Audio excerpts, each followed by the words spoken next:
Suara saya terdengar ya, Mas Anggara? Terdengar, Pak? Ya. Silakan kalau mau mengecek share screen PowerPoint-nya.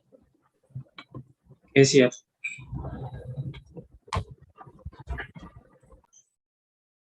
Terlihat ya? Sip, ya terlihat. Baik, tepat pukul 13.30 ya. Assalamualaikum, selamat siang Bapak dan Ibu sekalian. Terima kasih atas kehadirannya pada Kolokium Pusat Riset Fisika Kuantum BRIN. Saya Ahmad Ridwan Tresnanugraha, hari ini bertindak sebagai pembawa acara serta moderator Kolokium Fisika Kuantum edisi kedua. Sebagai informasi, Kolokium Fisika Kuantum insya Allah akan rutin diselenggarakan 2 kali setiap bulan dengan menghadirkan pembicara dari internal Pusat Riset Fisika Kuantum BRIN maupun pembicara tamu dari luar BRIN. Dan nantinya topik yang disajikan sangat beragam terkait berbagai fenomena kuantum, baik dari ranah fundamental hingga aplikasi teknologi, dari cabang fisika partikel hingga ke fisika material dan lain-lainnya. Nah, hari ini kita menghadirkan pembicara dari internal kami di Pusat Riset Fisika Kuantum, yakni Bapak Dr. Hanggara Sudrajat. Selamat siang ya Pak Hanggara. Jelas Siang, Pak. Ya, siap.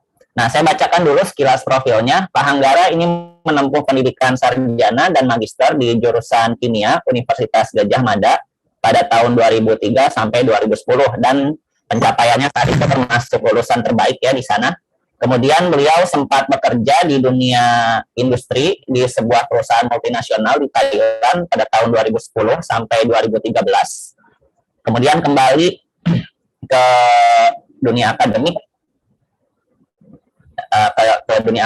Pak Hanggara ini menyelesaikan studi PhD-nya tahun 2016 di Thammasat University Thailand. Beliau melanglang buana di berbagai negara Asia, khususnya Jepang, Vietnam, dan Thailand pada periode 2016 hingga saat ini ya, sebagai postdoctoral fellow, asisten profesor, juga adjunct researcher. Dan alhamdulillah pada awal tahun 2022 ini, Pusat Riset Fisika Kuantum BRIN berhasil menarik minat Pak Hanggara untuk bergabung melalui rekrutmen formasi peneliti diaspora. Penelitian Pak Hanggara sejauh ini yang saya amati ya, mohon maaf kalau salah nanti silakan dikoreksi oleh Pak Hanggara. Penelitiannya seputar sifat optik material ya, khususnya aplikasi fotokatalis, dan juga dari sisi fundamentalnya Pak Hanggara berusaha memahami mekanisme fenomenanya berdasarkan prinsip-prinsip kuantum. Oleh karenanya pada kolokium kali ini Pak Hanggara akan membawakan presentasi berjudul ini rumit nih bacanya gimana nih ya Nano Architecting Particulate Photocatalyst ya for Artificial Photosynthesis. Ini saya tidak tahu juga apa terjemahan yang tepat ya terhadap judul presentasinya, sehingga kita langsung dengarkan saja presentasi Pak Hanggara ya. Silakan Pak Hanggara, bisa dimulai ya, waktu presentasinya 1 jam, kemudian sekitar pukul 14.30 kita akan buka tanya jawab. Silakan Pak Hanggara.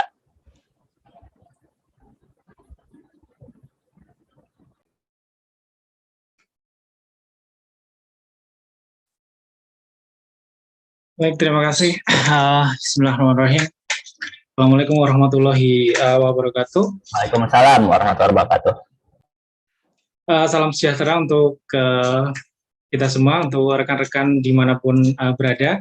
Mudah-mudahan senantiasa dalam kondisi sehat dan yang menjalankan ibadah puasa bisa menjalankannya dengan baik. Pada kesempatan yang berbahagia ini, izinkanlah saya untuk sedikit mempresentasikan aktivitas penelitian kami di Pusat Riset Fisika Kuantum dan beberapa universitas partner ya. Saya ambil judul Nano Architect Particulate Photocatalyst for Artificial Photosynthesis. Ini sebenarnya presentasinya dalam bahasa Inggris gitu, karena memang saya ambil dari presentasi terdahulu ya, jadi mohon maaf jika ada kekurangan. Baik, seputar penelitian yang kami kerjakan, kami menargetkan utamanya ya rekayasa material semikonduktor untuk dua target reaksi ini. Yang pertama adalah fotosintesis artifisial, kemudian purifikasi lingkungannya. Untuk yang fotosintesis artifisial itu targetnya ada 3 reaksi, water oxidation atau water splitting ini untuk memproduksi hidrogen. Kemudian reduksi karbon dioksida ini untuk memproduksi C1, C2 dan kadang-kadang C3 bahan bakar C1, C2, etanol, metanol, metan dan seterusnya. Dan juga beberapa feedstock atau precursor kimia yang penting untuk industri. Dan yang ketiga, target kami adalah biorefinery, utamanya untuk valorisasi biomasa. Namun sampai saat ini kami masih menggunakan lignin model compound. Kemudian untuk purifikasi lingkungan, dua target utamanya adalah untuk total oksidasi atau dikenal mineralisasi bahan-bahan organik yang berbahaya, yang susah untuk degradasi secara biologi, gitu ya. Kemudian yang terakhir adalah detoksifikasi logam berat. Misalnya reduksi kromium 6 jadi kromium 3. Baik, pada kesempatan kali ini ada 3 hal yang ingin saya diskusikan. Yang pertama, saya akan mendiskusikan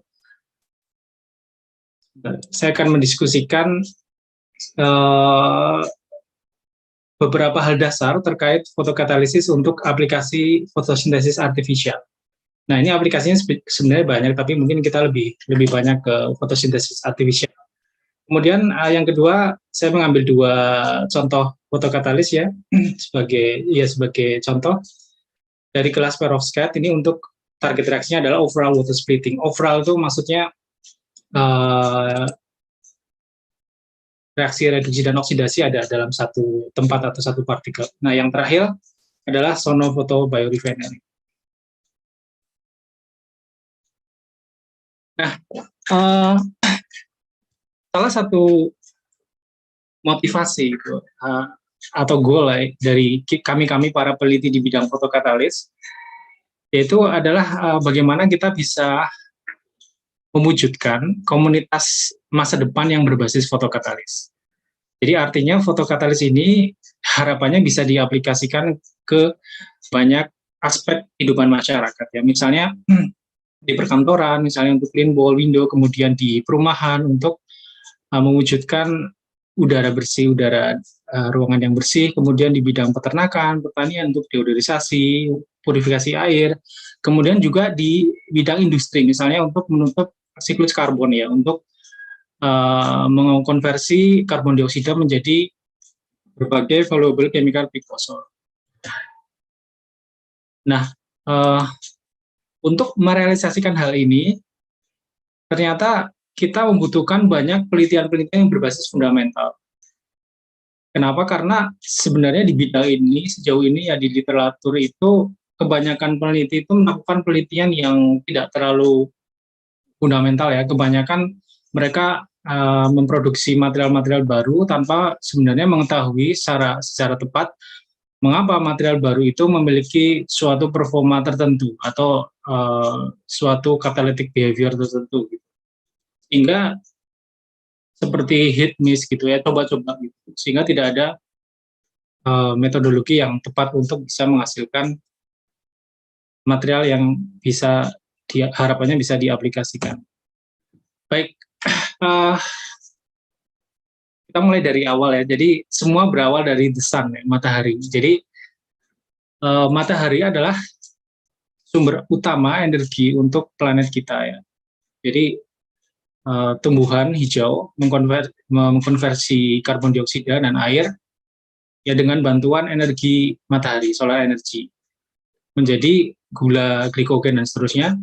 Kemudian cadangan gula itu dikonsumsi oleh hewan sebagai sumber energi. Hewan dikonsumsi oleh hewan lain sebagai sumber energi dan seterusnya. Dan pada akhirnya hewan dan tumbuhan mati kemudian menjadi fosil. Kemudian belakangan manusia hadir, kemudian manusia mulai memanfaatkan fosil ini untuk bahan bakar yang kita kenal sebagai fossil fuel atau bahan bakar fosil.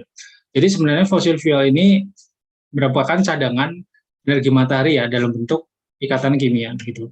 Nah, semakin bertambah manusia, semakin macam-macam aktivitas manusia ya, terutama setelah revolusi industri, maka kita manusia semakin intensif untuk mengekstrak fosil fuel ini sehingga menghasilkan karbon dioksida yang laju pembentukannya jauh lebih tinggi dibandingkan laju capture-nya atau laju intake CO2 oleh tumbuhan, sehingga terjadi ketidakseimbangan karbon dioksida. Nah, kalau kita lihat global energy usage ya, itu 84%-nya masih didominasi oleh bahan bakar fosil. Dan hanya 11% dari yang renewable ya. Dan fakta yang tidak bagusnya adalah bahwa laju implementasi renewable energy itu jauh lebih rendah dibandingkan laju perubahan iklim. Sehingga kita harus ya secara cepat dan tepat tentu melakukan sesuatu untuk bisa meningkatkan laju implementasi renewable energy. Nah, kalau kita lihat komponen dari renewable energy ini, dia berasal dari angin, seperti kita tahu, hidroelektrik, geothermal, biomasa, kemudian misalnya juga gelombang laut, dan tentu saja solar. Nah, solar ini kita berusaha untuk memanfaatkan energi matahari secara langsung ya. Namun seperti kita ketahui, kalau kita memanfaatkan solar energi secara langsung, dia tentu saja akan tergantung dari intensitas dari sinar matahari tersebut. Misalnya kalau malam hari tentu kita tidak bisa mendapatkan sinar atau solar energy itu ya. Atau misalnya di negara-negara yang intensitas mataharinya tidak begitu tinggi gitu, atau pada kondisi berawan seperti ini. Gitu ya. Nah, sehingga kesimpulannya adalah bahwa solar energy ini sangat penting untuk kita simpan, gitu, karena dia sifatnya ya selang-seling ya, siang malam seperti itu. Oleh karenanya kita harus bisa menyimpan secara artifisial solar energy ini.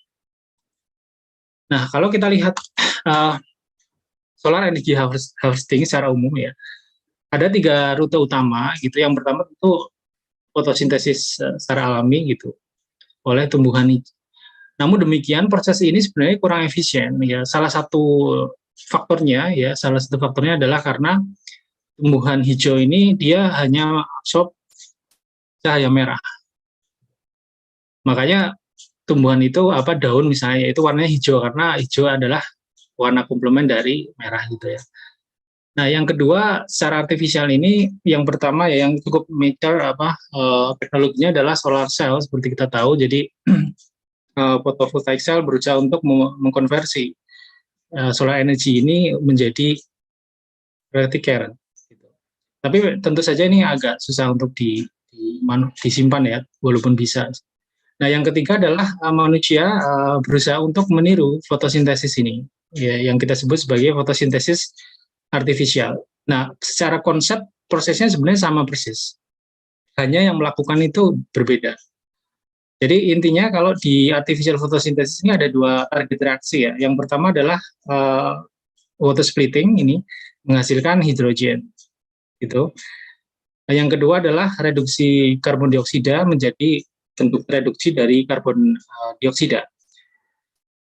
Nah, nanti bentuk reduksi ini kita bisa oksidasi untuk menghasilkan energi ya. Nah, kalau kita lihat water splitting reaction ya, oksidasi air ini, jadi kalau kita pakai rute thermal decomposition ini, air itu baru bisa tersplit ya, atau terkonversi menjadi hidrogen itu pada suhu 2000 derajat Celcius. Nah, makanya kita perlu sesuatu yang kita sebut sebagai katalis. Dalam hal ini, fotokatalis. Jadi, secara garis besar, kalau misalnya kita lihat tumbuhan hijau, dia memiliki kloroplas, memiliki fotosistem 1, fotosistem 2, ya intinya kloroplas ya. Untuk mengkonversi low energy molekul ini, karbon dioksida dan air menjadi high energy molekul, gula-gulaan ini ya, dan oksigen, maka kita bisa meniru proses ini secara artifisial melalui proses fotokatalisis. Katalisnya ya tentu kita sebut saja gampangnya fotokatalis gitu ya. Jadi sebenarnya fotokatalis ini adalah kloroplas artifisialnya gitu. Namun demikian dia memiliki efisiensi yang jauh lebih tinggi dibandingkan dengan yang dilakukan oleh tumbuhan hijau. Tumbuhan hijau itu biasanya solar to biomass efisiensinya itu 1%. Ya ada yang 2%, tapi tipikalnya adalah hanya 1%. Nah, ini gambar lain ya. Jadi konsepnya sama sih, kita menghasilkan hidrogen, tanaman juga menghasilkan hidrogen dalam bentuk NADH ini setara 3 ATP, adenosin trifosfat. Jadi di dalam artificial leaf atau artificial photosynthesis ini kita juga menghasilkan hidrogen seperti yang dilakukan oleh tumbuhan hijau. Nah, tentu kita berpikir sebenarnya apa sih yang disebut fotokatalis atau fotokatalisis gitu ya. Nah, sebenarnya ini sih salah satu cabang saja dari katalisis ya. Ini merupakan ilmu yang cukup tua di bidang teknik kimia maupun kimia gitu. Intinya kalau kita lihat katalisis ya berarti ya reaksi yang lajunya naik ya karena ada sesuatu itu kita sebut sebagai katalis. Jadi katalis itu gambarnya seperti ini, dia menurunkan energi aktivasi dari keadaan transisi karena ini adalah bottleneck-nya melalui misalnya mencari jalur-jalur reaksi lain sehingga pada akhirnya energi aktivasinya turun dan laju reaksinya bisa naik gitu. Nah, jadi fotokatalis itu sama seperti katalis pada prinsipnya, hanya dia di istilahnya di trigger oleh foton ya, foton absorption. Jadi intinya kita memanfaatkan elektron dan hole ini yang di generate oleh si foton. Jadi fotokatalis itu awalnya lahirnya di Jepang ya, kita kenal sebagai Honda Fujishima Effect tahun 70-an, papernya terbit tahun 72 oleh Profesor Fujishima. Ini Fujishima-san, PhD student waktu itu sama pembimbingnya Profesor Honda.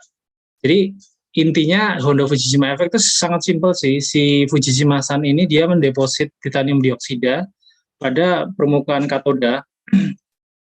Kemudian katoda ini disinari oleh cahaya lampu xenon, kemudian disambungkan melalui external bias ke counter elektroda. Sorry, ini anoda, ini katodanya platinum ya.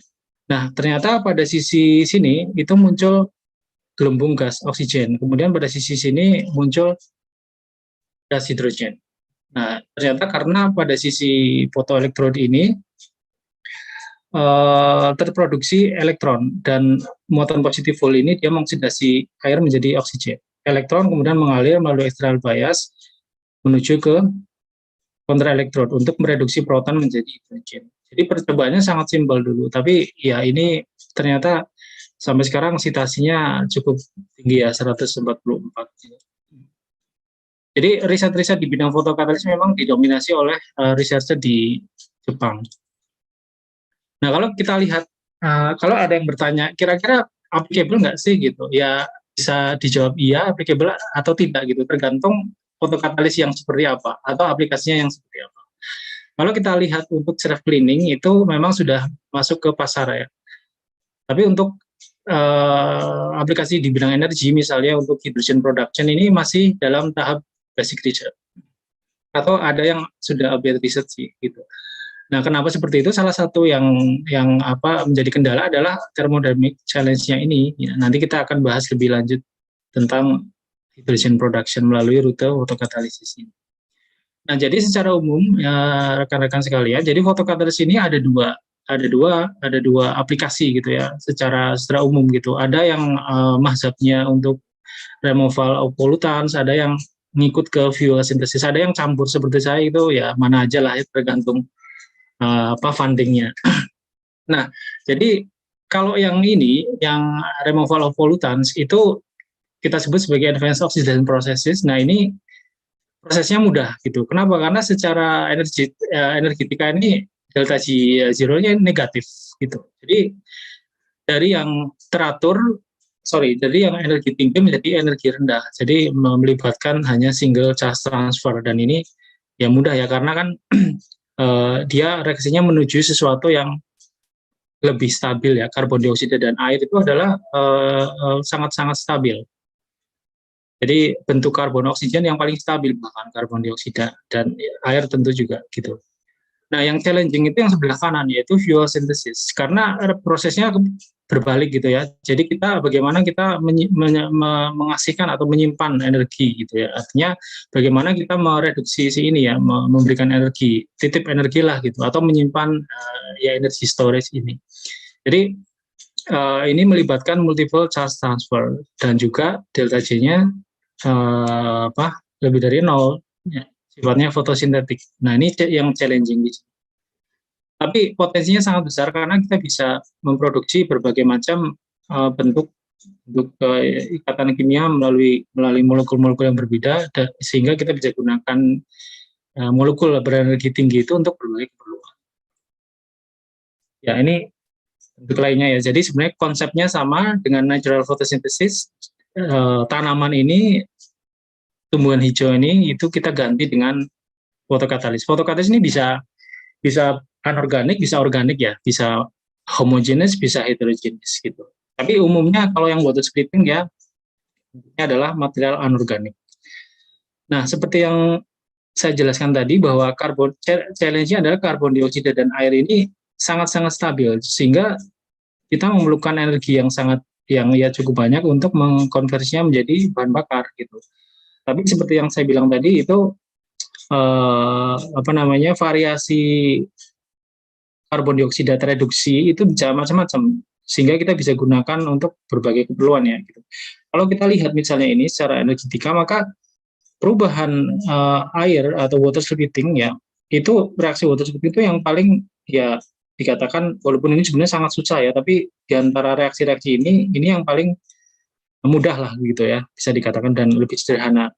Sehingga kami menargetkan ini dulu sebelum sebenarnya kita juga sudah melakukan carbon dioxide reduction ini, tapi yang utama di apa yang saya lakukan adalah untuk memecah air menjadi hidrogen dan oksigen. Kenapa ya? Karena secara reaksi itu lebih mudah dibandingkan dengan reaksi-reaksi reduksi karbon dioksida.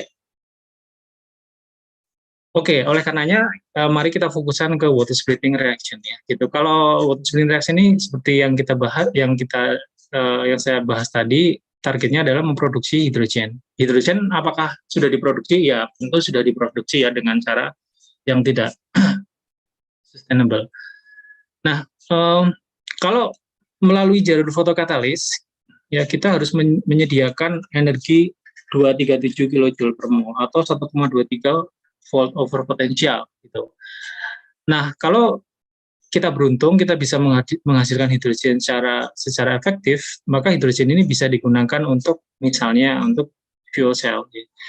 Nah, kalau kita lihat hidrogen fuel ini, ya ini tentu mudah ya karena downhill reaction gitu. Yang susah adalah uphill reaction ini, yaitu solar hydrogen. Ini challenge-nya di sini. Nah, jadi fokus penelitian kami adalah bagaimana merubah air ini menjadi hidrogen. Nah, kalau kita lihat water splitting technology sendiri, ya, yang tentu saja masih dalam tahap basic research, itu ada tiga konfigurasi, yaitu tiga konfigurasi utama ya, fotovoltaik, elektrolisis, fotoelektrochemical, dan fotokatalisis. Gitu. Nah, kalau misalnya nih, kalau yang kombinasi dengan fotovoltaik, ya artinya kita memberikan additional device ya, misalnya photovoltaic cell, sehingga si sel ini bisa menyediakan elektron dan hole untuk menghasilkan reaksi redox, menghasilkan hidrogen dan oksigen misalnya. Kemudian juga fotoelektrochemical gitu, ya berarti ada bias yang harus kita sediakan. Nah, yang ketiga adalah fotokatalisis.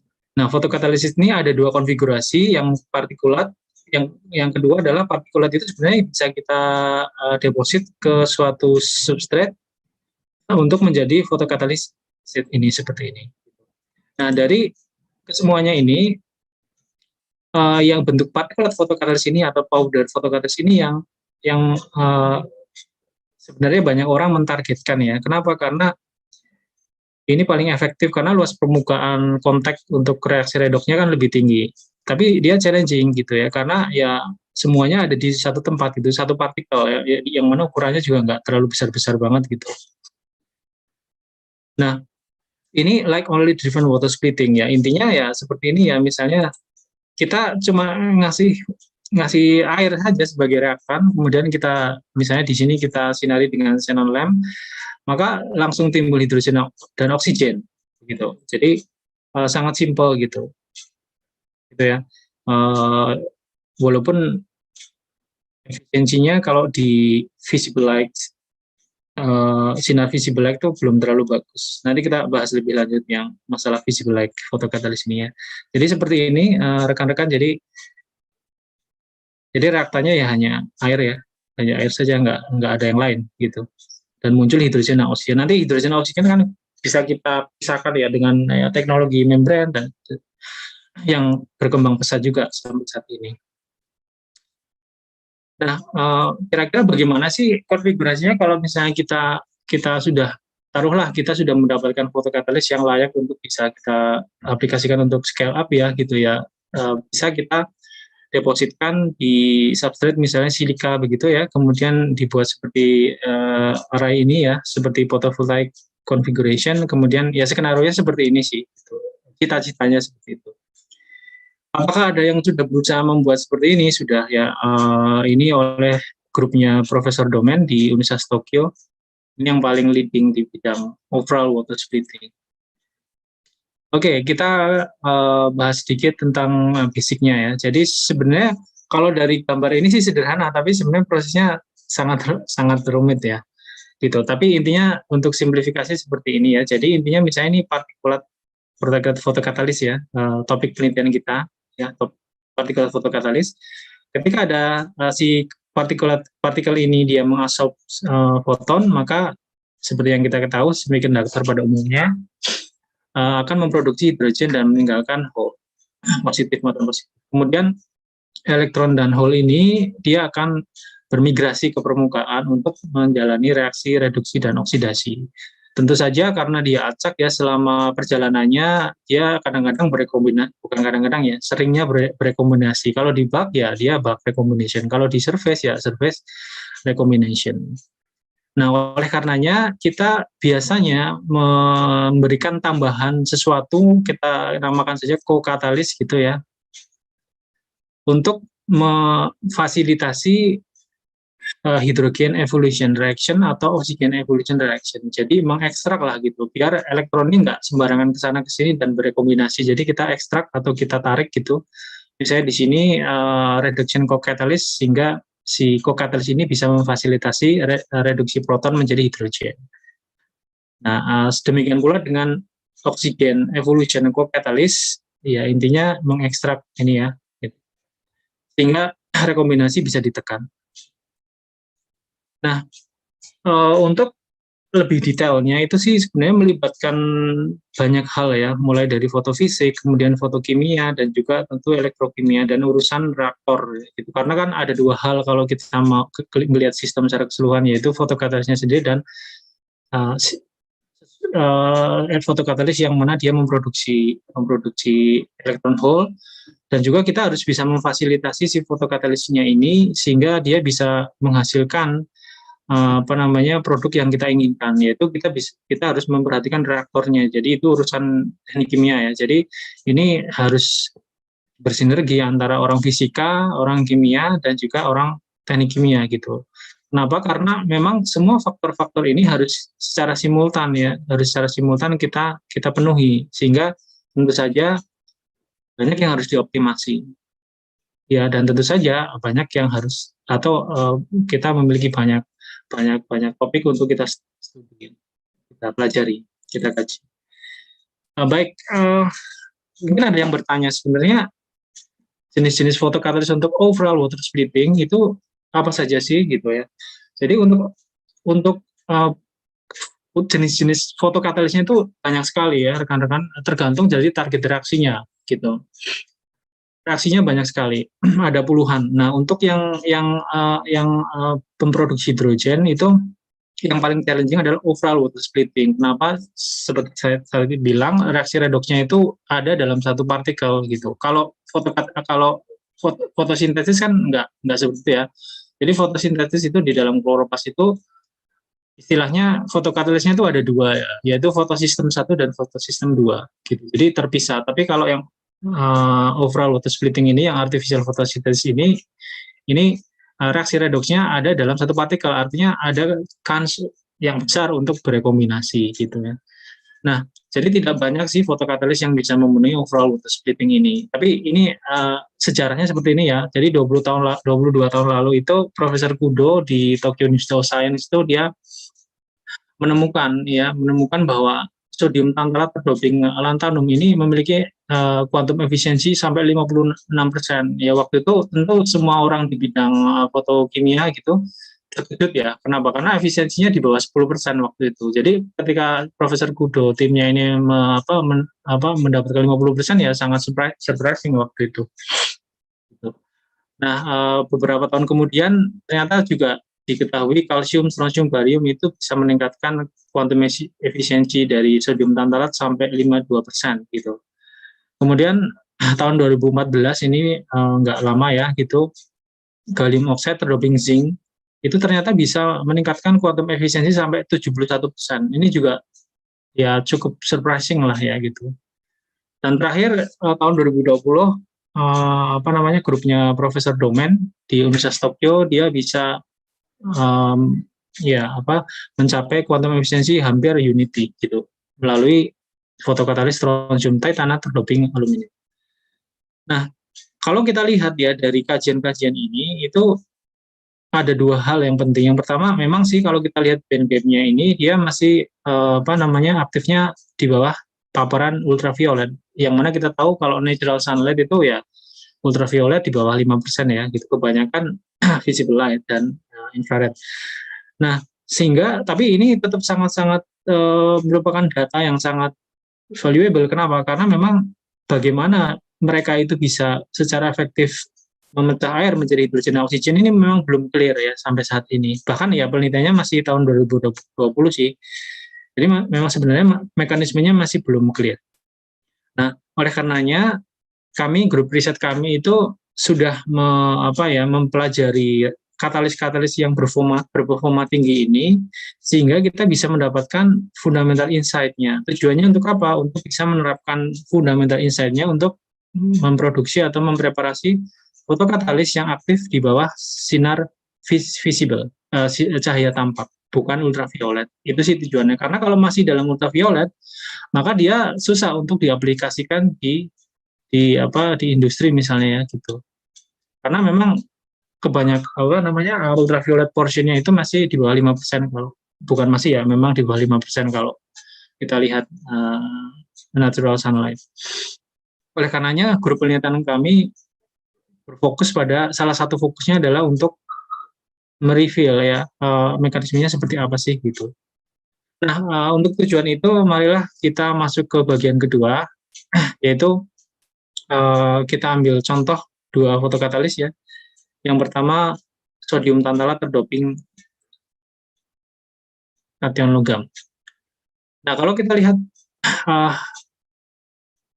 riset dari grupnya Profesor Kudo ini ya, ini ternyata kation-kation logam seperti lantanum, barium, strontium, kalsium ini bisa meningkatkan reaction rate sangat tinggi seperti saya bilang tadi, kuantum efisiensinya sampai 50%. Nah, sayangnya bahkan setelah 22 tahun ya, jadi mekanisme fotoaktivasinya ini sebenarnya masih belum clear gitu. Nah, bagaimana tahunya belum clear ya? Apakah mereka tidak mengusulkan mekanisme reaksi? Ya tentu mengusulkan ya, apalagi kalau sudah ditulis di paper tentu adalah sesuatu yang diusulkan. Nggak mungkin cuma ngasih data kan gitu. Tapi ternyata mekanisme yang diusulkan itu tidak applicable untuk material-material sejenis misalnya perovskite ya, apalagi yang material yang lain gitu. Sehingga dugaan kita mekanismenya itu ya nggak terlalu akurat lah ya kalau nggak mau kita bilang salah begitu. Sehingga kalau kita mau mendesain visible light active photocatalyst berdasarkan mekanisme yang diusulkan itu nggak reproducible. Nah, oleh karenanya kami berusaha untuk melihat lagi gitu ya setelah 22 tahun. Sebenarnya mekanismenya seperti apa sih gitu? Apa sih yang terjadi pada partikulat fotokatalis ini, strukturnya bagaimana gitu. Nah, marilah kita sama-sama untuk mengetahui mekanismenya bagaimana sih, kenapa misalnya nih logam barium bisa meningkatkan reaction rate dari sodium tantalat sangat tinggi gitu. Nah, jadi fundamental question-nya apa sih? Fundamental question pertama adalah mengapa doping dengan katium logam itu bisa meningkatkan laju reaksinya. Why gitu. Nah, marilah kita ambil contoh barium sodium tantalat terdoping barium. Jadi kita prepare 4 sampel. Ini sebenarnya di-prepare berkali-kali sampai datanya reproducible ya. Gitu. Artinya aktivitinya nggak berubah-ubah lah. Gitu. Nah, kita ambil 4 sampel ini dengan memvariasi temperatur sintesis untuk mendapatkan fotokatalis yang aktivitinya berbeda. Yang berbeda bagaimana? Yang berbeda jauh dan yang berbeda sedikit gitu ya. Jadi kita prepare 4 fotokatalis ini. Kemudian kita waktu itu kita bangun sendiri, setup sendiri, yaitu Light-Induced Infrared Absorption Spectroscopy. Ini sebenarnya berdasarkan spektroskopi juga sih, tapi terinduksi cahaya gini ya. Nah, konsepnya sebenarnya sangat simpel sih. Artinya kita kasih air light pada sampel environment-nya vakum gitu ya, pada kondisi vakum. Jadi elektron tuh yang terproduksi nggak bisa keluar masuk sistem vakum itu. Nah, ketika sampel thin film itu kita sinari infrared, tentu elektron ini akan mengasuh infrared ini untuk intrabrand transition dan juga transition dari trap state ya, trap state yang jaraknya kecil, yang shallow trap state ke conduction band. Jadi intinya seberapa banyak infrared yang terabsorb itu menggambarkan populasi dari elektronnya lah begitu. Nah, kalau kita lihat ya, kalau kita ukur, kemudian kita kuantifikasi gitu, maka sampel C ini itu memiliki populasi elektron yang paling tinggi ya. Jadi urutannya A, kemudian B, C dan B dan C gitu.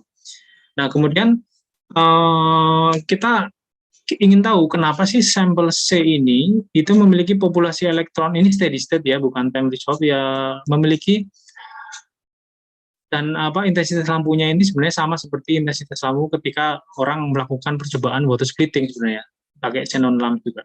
Nah, intinya kenapa sih C ini ya, sampel C ini kok memiliki elektron populasi yang tinggi dan fotoaktivitasnya juga tinggi begitu. Nah, kita ingin tahu sifat-sifat elektron tereksitasinya, maka kita juga membangun TRMC, time resolved microwave conductivity ini. Intinya kita ingin mengukur mobilitasnya ya, seperti itu, dan lifetime dari elektronnya ini. Nah, kalau kita lihat di sini ya, yang sumbunya ini kita normalisasi, dan ini adalah lifetime-nya. Nah, kalau kita lihat, ternyata sampel C ini dia memiliki lifetime yang paling tinggi ya, bahkan pada kira-kira 0,8 mikrosekund ini dia masih belum setengahnya ya, maksudnya lebih dari setengah gitu ya, gitu. Jadi ternyata yang C ini dia memiliki lifetime yang paling lama gitu. Nah, kemudian kita lihat mobilitasnya, ternyata anehnya ini ya, yang sampel C ini dia memiliki mobilitas yang paling rendah, tapi fotokatalitik aktifnya paling tinggi dan elektron populasinya paling tinggi. Jadi, tapi waktu penelitian ini selesai ya, kita belum tahu kenapa si sampel C ini itu dia memiliki mobilitas yang rendah gitu. Karena mobilitas yang tinggi itu biasanya disukai begitu ya. Nah, jadi intinya fotokatalitik atau water splitting-nya tinggi itu karena elektron populasinya ternyata tinggi gitu ya. Kenapa elektron populasinya tinggi? Karena lifetime-nya dia paling tinggi gitu. Cuman kita belum tahu kenapa elektron lifetime-nya tinggi, long lifetime, tapi mobilitasnya malah rendah gitu. Tapi dari pertanyaan yang awal kita bisa menjawabnya sebenarnya pada stage ini ya. Jadi kita lihat dari hasil data ini, kita bisa menghubungkan atau menyimpulkan bahwa hydrogen activity-nya itu tinggi karena populasi elektronnya memang banyak. Kenapa elektron populasinya banyak? Karena lifetime dari elektronnya itu lama, prolong lifetime ya gitu. Nah, kenapa sih lifetime-nya itu lama? Karena dugaan waktu itu adalah rekombinasinya itu tersupres ya, restricted recombination gitu, sehingga mobilitasnya rendah. Tapi kita belum tahu kenapa sih mobilitasnya rendah gitu, apa sih yang menyebabkan itu gitu. Tapi at least kita bisa menjawab bahwa kenapa sih doping dengan kation logam pada sodium tantalat ini dia bisa meningkatkan laju reaksi ya, karena doping itu ternyata bisa membatasi rekombinasi elektron dan hole. Nah, kita ingin tahu lagi nih, kenapa sih pada seri dari fotokatalis itu si kation logamnya itu bisa membatasi elektron hole recombination. Nah, kita ingin tahu lagi. Maka kita juga mempreparasi lagi sampel kali ini kita menggunakan lanthanum gitu ya. Sebenarnya lanthanum barium strontium ya 11-12 gitu kuantum efisiensinya. Nah, kali ini kita menggunakan lanthanum, kenapa sih? Karena memang ada satu alasan, yaitu kita ingin mengkonfirmasi lanthanumnya ini menggunakan extra subunifying structure ya, dan lanthanum ini logam berat sehingga lebih cocok lah untuk analisis menggunakan JAWS ini. Nah, pertama kita ini ya, variasi dopan distribusinya. Jadi yang gambar ini adalah fotokatalis yang diproduksi oleh Profesor Kudo ini. Jadi kita mereproduce si fotokatalis ini ya untuk kita studi lebih lanjut. Jadi kita variasi dopan distribusinya gitu, tapi konsentrasi atau apa namanya dopan amonnya itu sama. Jadi kita keep ini dopan amonnya, yang berbeda hanya distribusinya. Kenapa sih? Karena kita ingin tahu apakah apakah struktur yang unik seperti ini yang disintesis oleh Profesor Kudo itu memiliki arti tertentu begitu ya. Artinya apa ada efeknya nggak sih? Jangan-jangan ini ada efeknya nih, struktur atau distribusi dari si dopen, atau istilahnya dopan arsitektur lah ya. Kita merancang spatial distribution dari si dopan ini berbeda-beda dalam satu partikel. Jadi dugaan kita adalah bahwa konfigurasi yang unik ini memiliki arti tertentu. Arti itu maksudnya dia memiliki atau useful untuk meningkatkan reaction rate gitu. Kita ingin tahu. Nah, karena si dopan amonnya kita samakan konsentrasinya ya, pertama tentu kita ingin tahu dulu gitu, apakah ada perbedaan apa namanya sifat kimia dari si lanthanum antara dua sampel ini gitu. Kita cek dengan JAWS. Dari JAWS ini kita tahu bahwa lanthanum itu dia mensubstitusi sodium side pada dua sampel seperti itu, sama ya, identik gitu. Kemudian XPS nih yang sebelah kanan ini, yang D ini, dia berbeda hanya di konsentrasinya ya. Jadi yang apa namanya yang disintesis oleh Profesor Kudo ini, dia apa namanya lanthanumnya banyak yang terdeposisi di permukaan gitu. Jadi ini heterogeneous, kita bilang saja seperti ini homogeneous gitu. Nah, dari JAWS dan XPS kita tahu bahwa chemical state dari kedua lanthanum pada dua sampel ini sama. Jadi kita intinya kita confirm lah bahwa chemical state-nya itu sama di dua sampel ini, yang berbeda hanya distribusinya gitu. Nah, kita ingin tahu nih, apakah distribusi itulah yang menyebabkan perbedaan atau yang menyebabkan bahwa fotokatalis ini sangat tinggi aktivitasnya begitu. Nah, kalau kita scanning ya, ternyata di sampel yang heterogeneous ini, kebanyakan lanthanum ini dia terdeposit pada permukaan partikel. Nah, pada sampel yang kita buat homogeneous ini ya bisa dikatakan perbedaannya sedikit gitu. Tapi kalau misalnya kita lihat yang heterogeneous, yang sampel A, fotokatalis yang asli yang 22 tahun lalu disintetis itu, kebanyakan hampir semuanya ada di, bukan hampir semuanya ya, kebanyakan ada di permukaan gitu. Kalau di bak itu sedikit. Nah, ini sampel yang lain dari gambar lain dari sampel A ini ya. Jadi kita bilang saja LA rich cell over LA poor core ini. Jadi intinya ada deposisi lanthanum di permukaan partikel.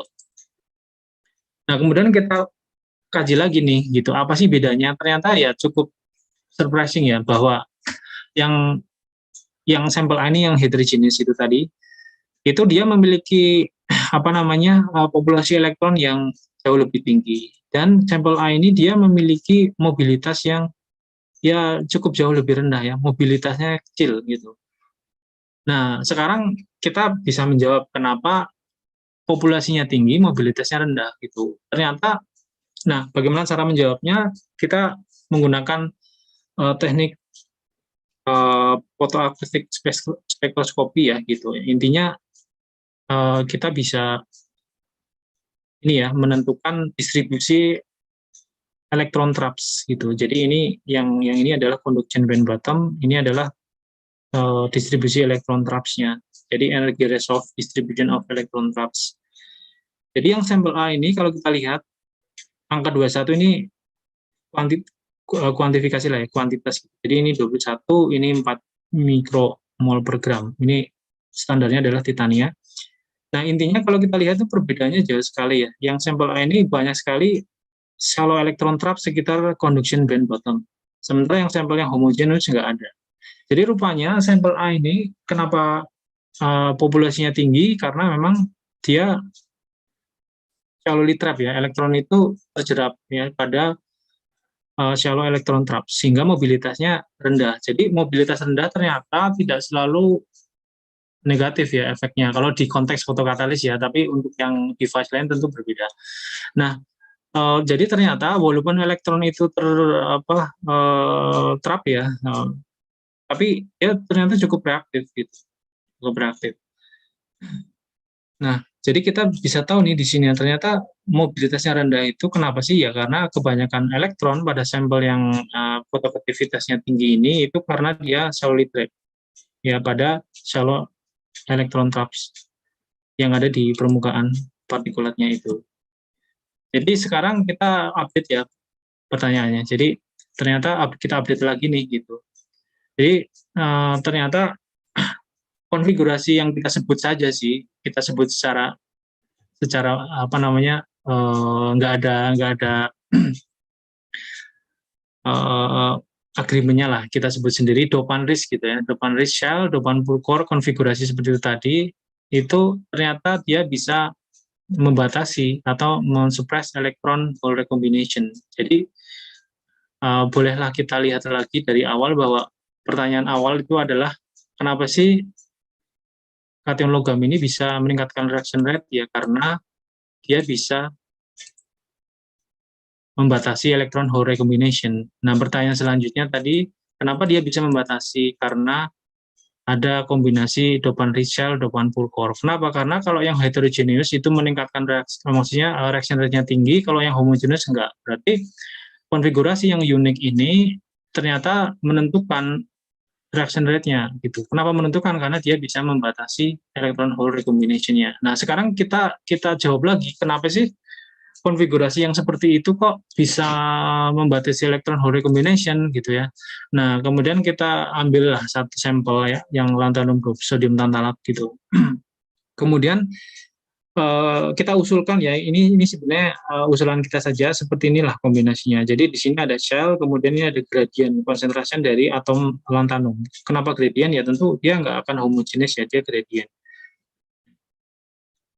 Nah, maksudnya kenapa gradient ya, karena dari TM tadi ya, dari scanning TM tadi. Nah, kemudian kita kupas nih, pertama kita kupas shellnya, kemudian kita kupas sedikit-sedikit gitu, kita etching dengan hydrogen fluoride gitu, kita perform etching ini,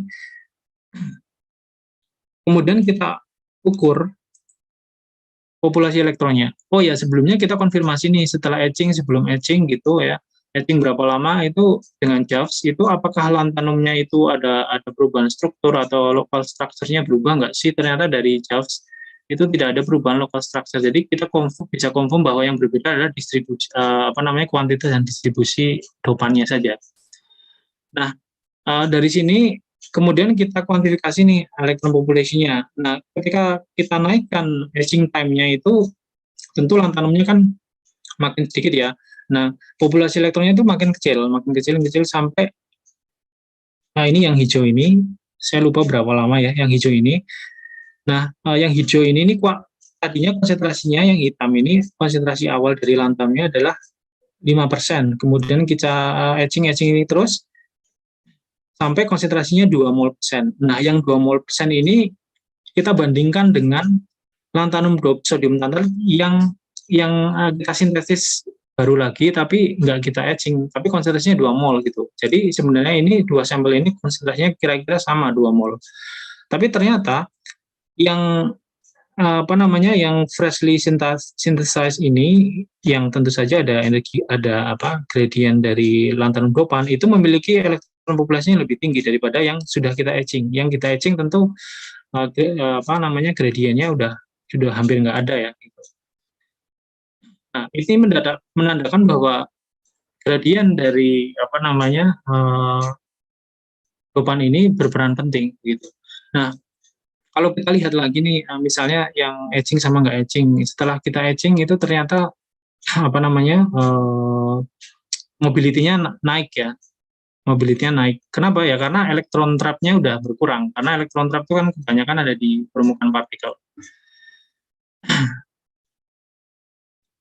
Nah, kita lihat lagi ya, ini pembanding A sama B yang etching sebelum etching ada pengurangan dari kuantitas elektron trap-nya ini. Sehingga dari data ini kita mengusulkan konfigurasi seperti ini ya, konfigurasi seperti ini. Jadi kita mengusulkan bahwa ini di vacuum level ya, bukan di di solution. Di vacuum level kita mengusulkan bahwa ada energi gradien. Jadi karena ada gradien dari dopan, maka tentu saja ada energi gradien dari conduction band. Kenapa seperti itu? Karena kalau kita lihat dari JAVS tadi, lantanum kation dia akan menduduki sodium site, yang mana lantanum itu ukuran 12 ukuran kationnya itu lebih besar dari sodium, sehingga dia akan mendestabilize ini ya, TaO6 oktahedronnya ini, sehingga overlap TaO6 itu akan berkurang. Secara energetika maka dia akan menyebabkan penyempitan conduction band, jadi makin sempit ini, atau kita bisa katakan band gapnya makin lebar. Nah, karena ada gradien konsentrasi dari dopan, ya tentu saja akan ada gradien energi, akan ada gradien conduction band at the bottom gitu, ada energi gradien dari conduction band gitu. Sehingga kemungkinan ada dua mekanisme mengapa si sampel yang memiliki reaction rate tinggi itu memiliki water splitting yang tinggi, ya karena proporsi dari kita adalah, yang pertama adalah karena energi gradien ini, yang kedua karena ada banyak elektron traps ya, shallow electron traps yang ada di kulit partikel itu gitu. Sehingga ini dua mekanisme inilah yang menyebabkan sampel-sampel jenis ini itu memiliki reaction rate untuk water splitting yang tinggi. Jadi elektron itu driven away ke bulk, maka hole tetap di surface, dia menjalani reaksi oksidasi. Kemudian elektron karena thermal energi bisa kembali ke surface. Kebanyakan elektron dia ada di permukaan karena shallow lead traps, dan sehingga dia sudah tersedia di permukaan ya, ready available on the surface, maka dia cepat banget untuk bisa transfer ke co-katalisnya. Kita pakai co-katalis nickel oxide.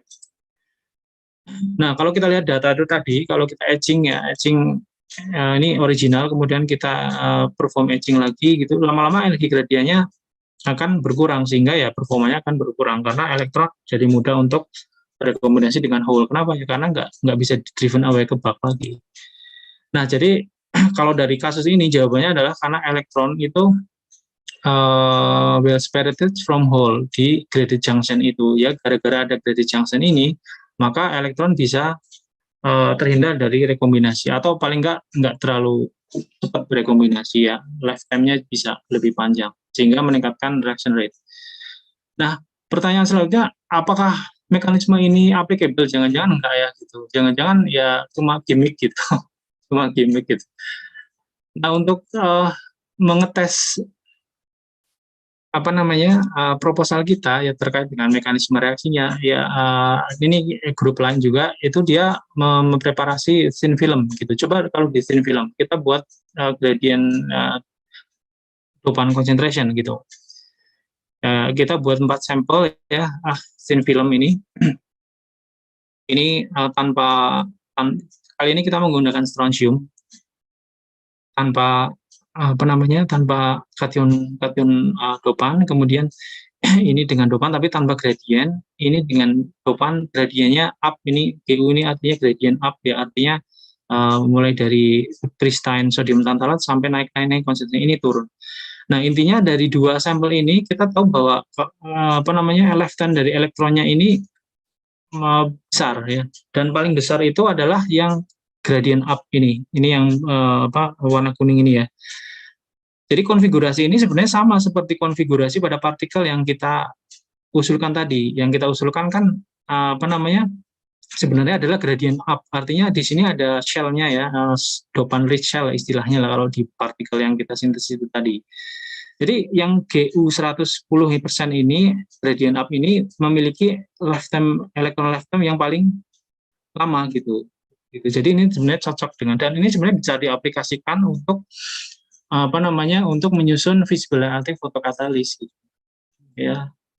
Nah, mungkin ada yang bertanya juga, sebenarnya kalau kita main dengan dopan-dopan itu tadi ya, lantanum, kalsium, barium gitu, sebenarnya dopannya stabil nggak sih? Jangan-jangan enggak gitu. Percuma juga kan kita nyusun macam-macam ini, ternyata nanti gradiennya lama-lama hilang gradien dari dopannya. Kenapa? Karena dopannya nggak ini ya, nggak stabil. Jadi kita tes juga sih, tapi ini bukan untuk reaksi water splitting ya gitu.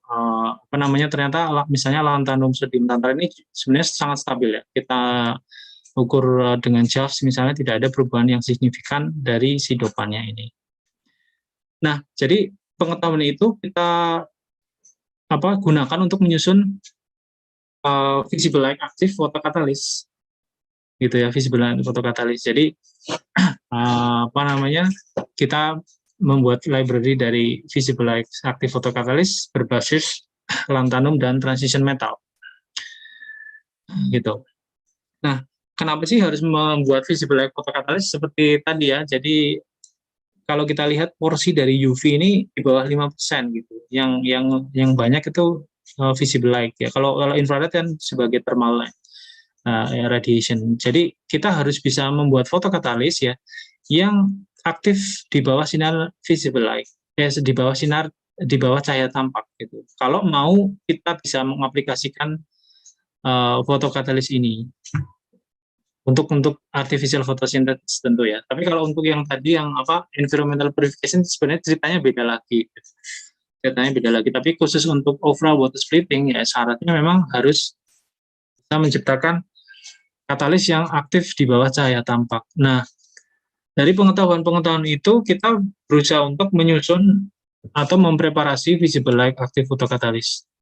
Apakah caranya hanya dengan doping? Enggak sih, banyak banget ya. Orang ya berlomba-lomba membuat visible light active photocatalyst dengan pendekatan yang berbeda-beda. Tapi kita berusaha menggunakan insight tadi dari yang highly active photocatalyst ini untuk membuat visible light active photocatalyst. Ini salah satunya ya. Jadi site ini sodium ini kita ganti dengan yang tantalum ini kita ganti dengan transition metal, misalnya vanadium, kromium, manganis dan seterusnya. Dan kita comparekan dengan rhodium, iridium. Rhodium, iridium ini kan mahal ya, metal. Jadi ya kalau bisa sih menggunakan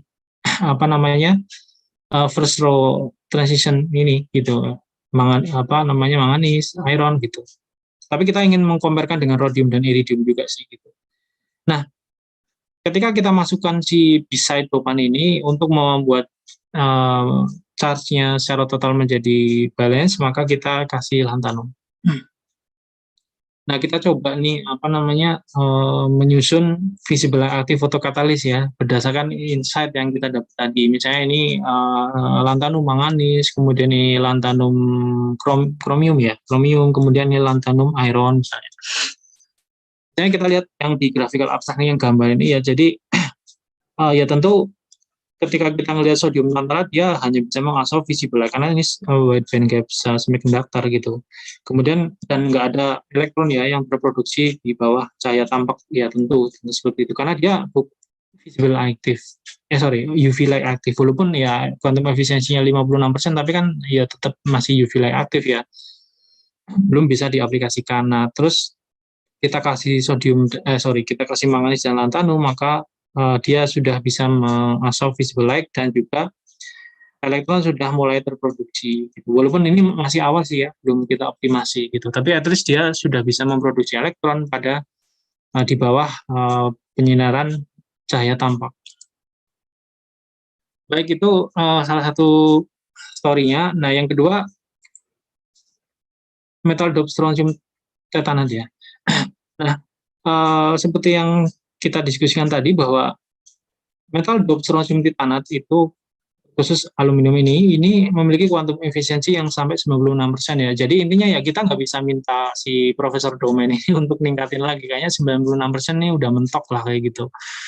Dan band gapnya juga ya lumayan kecil ya, 3,2, walaupun ya belum visible aktif sih, tapi sebenarnya ini masih lumayan lah dibandingkan dengan yang gallium oxide misalnya, ini kan band gapnya sangat lebar. Makanya ya ini surprising juga sih apa namanya bagi kami yang riset yang bergerak di bidang bidang overall water splitting ini. Nah, tapi tentu saja ini UV light aktif sehingga kita ingin tahu nih gitu kan, kenapa sih aluminium dioxide titanat ini kok bisa ya kuantum efisiensinya sangat tinggi gitu. Nah,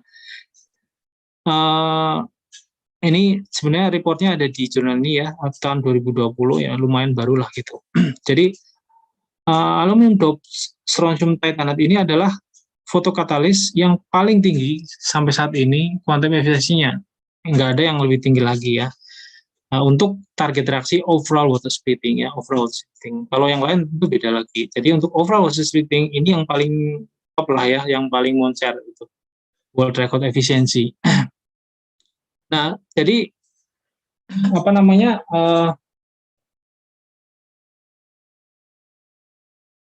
kita ingin tahu nih kenapa ya dia kuantum efisiensinya sangat tinggi gitu. Nah, tentu langkah pertama kita harus memastikan dulu ya apa si atom logamnya itu masuk di mana sih, di strontium atau titanium gitu ya. Ini pertanyaan simpel sih, tapi menurut kami ini pertama harus kita klarifikasi.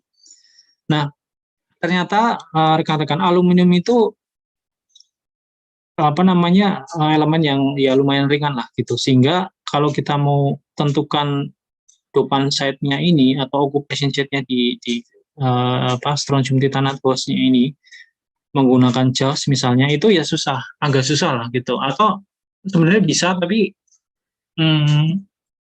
signalnya tuh nggak terlalu bagus gitu. Jadi kita mikir ya waktu itu, kalau kita pakai aluminium kan kita ingin pakai JAWS ya utamanya lah gitu.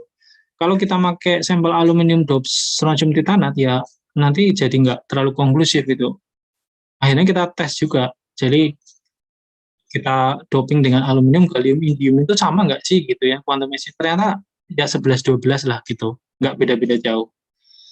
Nah, jadi aluminium, gallium, indium ini 11-12 ya kemampuannya untuk meningkatkan reaction rate dari strontium titanat. Nah, sehingga kalau kita melihat JAWS ini tentu kita pasti langsung berpikir oh indium lah gitu. Kenapa ya? Karena ini yang paling bagus untuk mengabsorb X-ray gitu. Jadi kita putuskan menggunakan indium doped strontium titanat ya, bukan aluminium doped strontium titanat untuk mengungkap mekanismenya. Jadi untuk mengungkap mekanisme kita pertama harus tahu di mana dia berada gitu, karena itu akan menentukan mekanismenya sih gitu. Nah, mungkin yang nggak terlalu familiar dengan doping, jadi doping ini sebenarnya ngasih impurity itu pada ini ya host material itu umum sih, dan itu sangat convenient untuk bisa memanipulasi catalytic activity suatu material. Nah, jadi misalnya ini yang putih ini dopannya ya, kita masukin ke host gitu, warna ini menggambarkan aktivitas lah ya, atau istilahnya sifat katalitiknya misalnya. Nah, kalau kita masukin satu dia berubah jadi seperti ini. Kita tambah lagi ya dia berubah lagi gitu. Nah, artinya catalytic activity dependent behavior-nya itu ya akan sangat terkait dengan doping ini ya, baik konsentrasi maupun lokasi di mana dia masuk di dalam struktur kristalnya gitu. Makanya kenapa sih kita harus menentukan harus secara pasti lah gitu yang menentukan di mana dopan berada, yaitu untuk mengungkap mekanisme fotoaktivasi ini. Nah, terus kenapa sih mengungkap mekanisme fotoaktivasi ini penting ya? Karena untuk melakukan rational design. Nah, teman-teman bahwa di bidang fotokatalis ini kebanyakan orang itu ya karena mungkin mau ini ya, sekarang kan zamannya Kopus-kopusan, jadi ya dia memproduksi material terus disintesis memprepare material kemudian dikarakterisasi dengan lengkap lah gitu, itu terus gitu kan tanpa mau meluangkan waktu untuk mengungkap sebenarnya mekanisme seperti apa ya. Kebanyakan itu ternyata berhipotesis saja, oh ini tinggi ini tinggi aktivitasnya karena begini-begini tanpa mau meluangkan waktu untuk masuk ke fundamental gitu ya. Jadi targetnya ya memproduksi insight dalam bentuk material baru gitu. Saya itu bagus, tentu sangat bagus itu. Tapi harus ada orang yang mau masuk ke fundamentalnya untuk mengetahui kenapa suatu material katalis itu memiliki performa yang tinggi. Maksudnya mau benar-benar fokus di situ, itu tuh perlu sih. Adalah perlu orang yang atau grup riset yang memang khusus di situ sebenarnya. Sehingga kita bisa secara saintifik melakukan rational design gitu. Oke, nah jadi tujuannya itu ya untuk melakukan rational design. Kalau kita bisa melakukan ini ya kita nggak akan membuang bahan kimia banyak-banyak ya. Nah, kalau kita bisa melakukan untuk bisa melakukan rational design, syaratnya kita tahu mekanisme ya, mekanistik insight-nya harus tahu. Nah, untuk mengetahui mekanisme tahu, tentu yang pertama untuk kasus ini harus tahu nih di mana indium terletak. Simple ya, pertanyaannya simple banget. Tapi marilah kita mencoba untuk secara serius ya, secara meyakinkan lah intinya ya, menjawab pertanyaan simpel ini gitu. Sebenarnya ya ini pertanyaan simpel, mungkin ngapain sih ya menjawab itu, ya pasti ini di sini, pasti ini di situ gitu ya. Ya boleh saja sih seperti itu, tapi menurut saya itu kurang pas ya, harus benar-benar meyakinkan jawabannya. Karena ini material yang sangat tinggi quantum efisiensinya dan eman-eman kalau nggak kita dapetin insight-nya kan gitu. Nah, untuk detailnya ada di dua paper ini ya, kita laporkan di dua paper ini. Baik, pertama kita menggunakan Raman dan seterusnya, tapi yang utama menggunakan JAWS ini. Nah, seperti dugaan kita, karena kita pakai indium bukan aluminium, maka signalnya itu bagus banget gitu ya. Dan ya sampel itu memang kita harus prepare dengan baik juga, dan sangat memuaskan ya. Kita bisa kalau di JAWS ini, misalnya kita ambil 3 sampel ini, kita bisa dapetin signal yang sangat strong ya. Jadi ini assignment kita ini adalah indium oksigen, indium strontium, indium titanium gitu ya. Ya. Dengan proposal indium itu masuk di titanium site, dengan skenario indium masuk di titanium site gitu. Nah, kalau kita lakukan analisis lebih lanjut, ya kita dapetin indium oksigennya itu ternyata panjang ikatannya 2,1 angstrom. Nah, coba nih kita bandingin dengan lantanum dop strontium titanat. Lantanum pasti di I-site ya, pasti dia di strontium. Kenapa? Karena ini besar banget kation, ukuran kationnya. Maka kita ukur lantanum oksigen ini 2,66 angstrom panjang ikatannya. Nah, kalau kita lihat hostnya ya, strontium titanat, strontium oksigen itu 2,79. Ini bukan teori, tapi kita memang mengukur langsung dengan JAWS. Titanium oksigen itu 1,97. Dan kalau kita lihat ya indium oxide itu kenapa sih harus kita ukur? Karena indium itu berikatan dengan 6 atom oksigen secara oktahedral. Jadi sebenarnya kita bisa tahu nih, kalau dia mirip dengan indium oxide, maka indium itu ada di titanium site, karena titanium O6 itu kan oktahedral ya. Jadi ini indium yang ada di indium oxide itu juga oktahedral. Jadi kalau memang nih panjang ikatannya setara, maka kemungkinan besar indium itu ada di titanium site gitu. Nah, ternyata kalau kita lihat nih sampel 2,1, ini 2,12 dan 2,12, dan kalau dari sini ya hampir pasti kita bisa bilang indium itu ada di titanium site.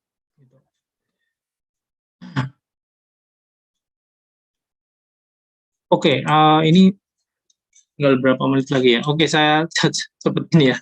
Ternyata terlalu ini. Nah, kemudian kita 5 menit ya. Saya selesaikan yang ini. Nah, kemudian dengan DFT juga kesimpulannya sama ya. Kemudian yang terakhir kita menggunakan direct atomic resolution imaging gitu ya, dengan TEM.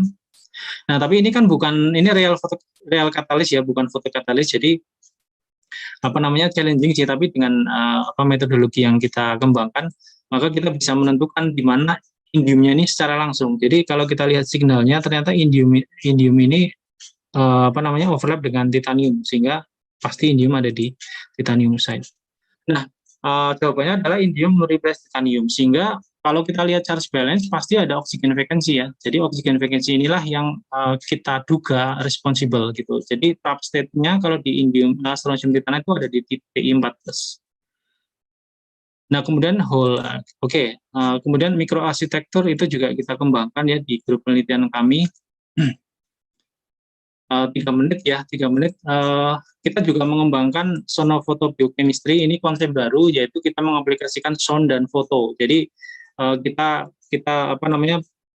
develop fotokatalis berdasarkan biomas. Jadi ini porous fotokatalis, kemudian kita install dengan plasmonic partikel ya. Tapi plasmoniknya porous juga. Kalau orang kan biasanya plasmoniknya partikel ya gitu kan. Tapi kita plasmoniknya nanopartikelnya kita buat porous gitu biar efeknya lebih ini. Kita kolaborasi dengan berbagai universitas, ini TUDEV ini untuk yang IRMC, kemudian Nanotech, dan juga utamanya dengan Institute of Physical Chemistry di Warsawa di Polandia. Nah, intinya adalah kita mengaplikasikan light untuk mengaktifasi si katalis. Ini katalisnya bukan dari komponen anorganik ya, tapi organik dari biomasa. Nah, sound ini digunakan untuk meremove reaktan ataupun meremove produk ataupun byproduct-nya, gitu, sehingga efektivitasnya lebih tinggi. Ini contoh hasilnya. Jadi kita bisa mengatur komposisi produknya gitu dengan cara mengatur solvent, kemudian intensitas dari cahaya dan juga frekuensi. Terakhir, konsep kami adalah kita menggunakan potensi dari Indonesia tentu untuk memecahkan problemnya ya, problem energi tentu saja dan problem lingkungan. Jadi kita memanfaatkan 2 sumber, yaitu dari seafood waste dan lignocellulosic material untuk memproduksi high performance photocatalyst, dan juga kita menerapkan principal calculation ya, untuk ya kita bisa mendesain sebenarnya ya, untuk mentuning selektivitasnya, dan juga harapannya adalah kita bisa menerapkan atom ekonomi begitu. Mungkin itu saja dari saya. Terima kasih. Assalamualaikum warahmatullahi wabarakatuh. Waalaikumsalam warahmatullahi wabarakatuh. Mantap banget ini Pak Hanggara, menambah wawasan kita semua ya, mudah-mudahan, dan sangat mendetail, dalam sekali ini penjelasannya tentang material katalis ya, serta aspek fundamental mekanisme fenomenanya. Nah, tentunya kita jadi ingin bertanya-tanya lebih jauh nih pada Pak Hanggara. Kami persilakan dulu dari peserta yang ingin bertanya bisa menyampaikan pertanyaannya melalui fasilitas chat di Zoom, atau kalau mau melalui audio video bisa terlebih dahulu meminta izin via chat, nanti akan kita persilakan. Dan juga bagi rekan-rekan yang menyimak melalui Facebook maupun YouTube, bisa tulis pertanyaan melalui komentar di sana, nanti kita copy salin ya pertanyaannya, dipindahkan dari Facebook atau YouTube ke Zoom meeting. Ya, silakan jika ini ada langsung Mas Arman ya, sudah mengacungkan tangan, monggo Mas. Ya, terima kasih Kang Ridwan. Terima kasih juga Mas Hanggara. Ini isinya daging semua ya kalau istilah. Semua slide-nya kayaknya benar-benar full gitu, banyak insight-nya.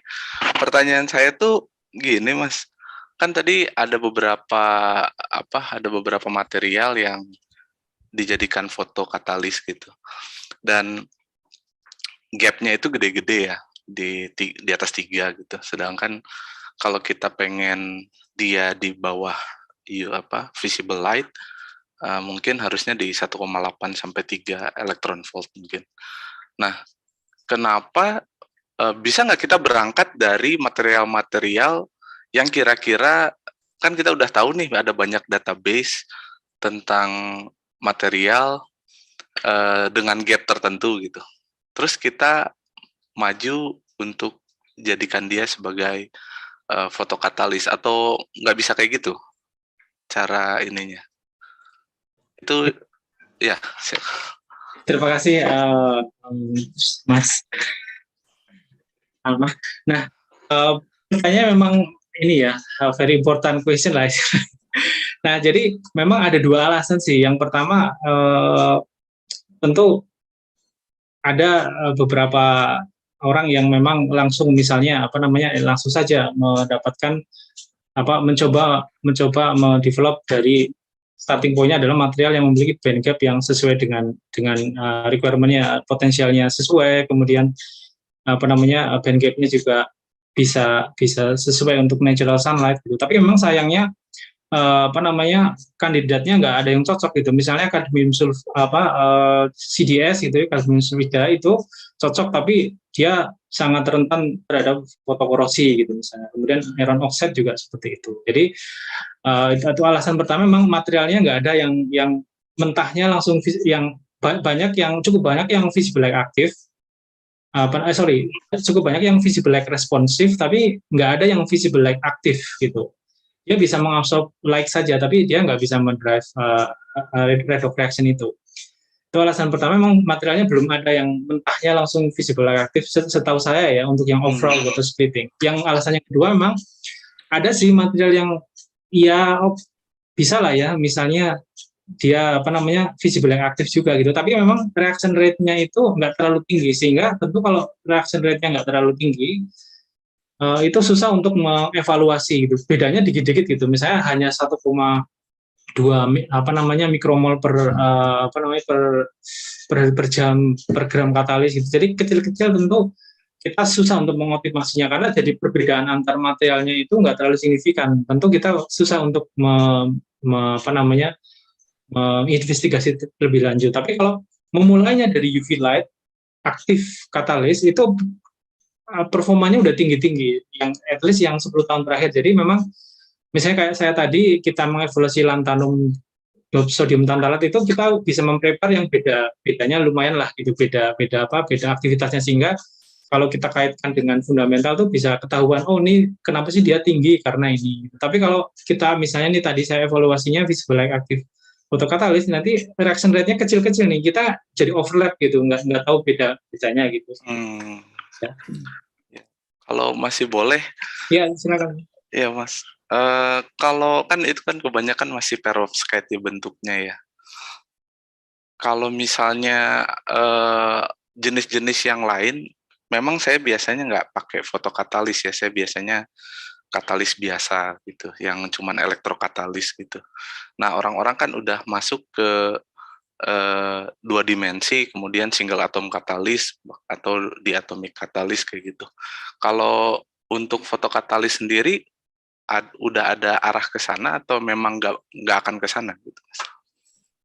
Untuk yang misalnya single atom katalis ya, kalau single atom katalis cukup banyak, karena tujuannya sama dengan kami, yaitu mereveal fundamentalnya gitu. Memang si single atom katalis kan cocok untuk menginvestigasi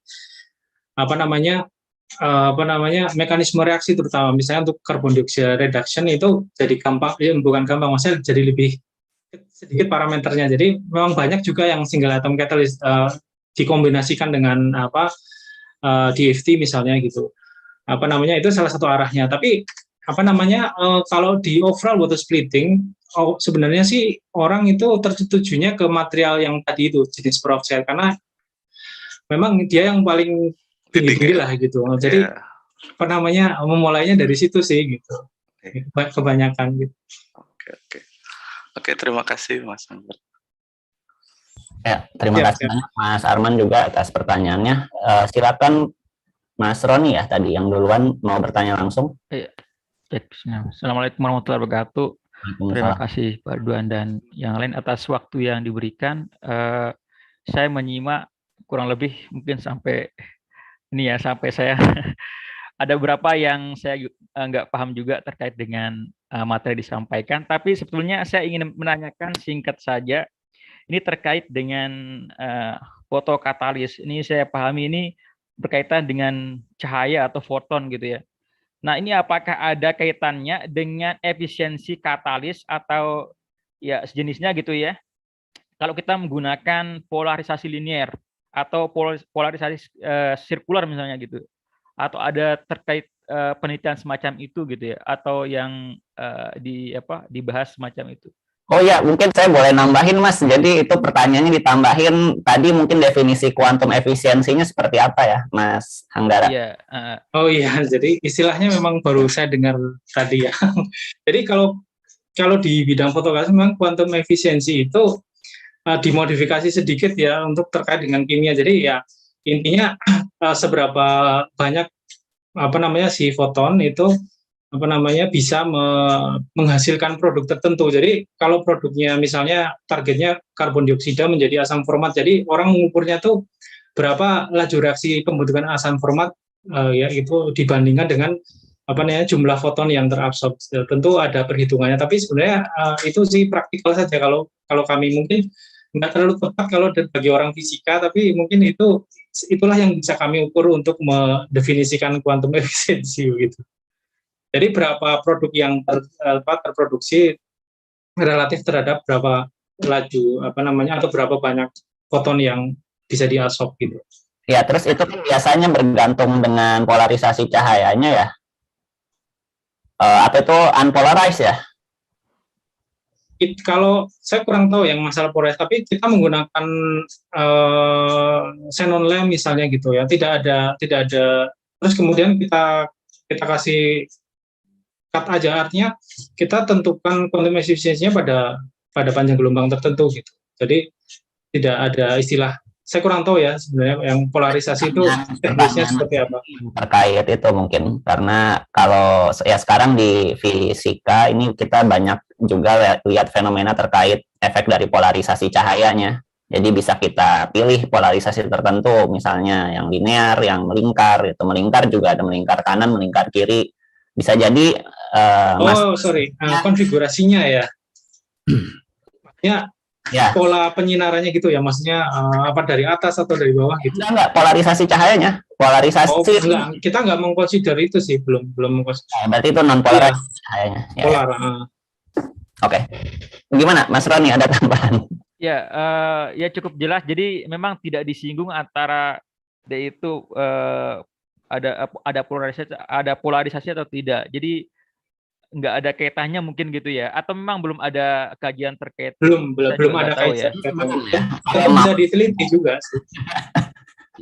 Ya. Mungkin itu saja dari saya. Terima kasih Mas.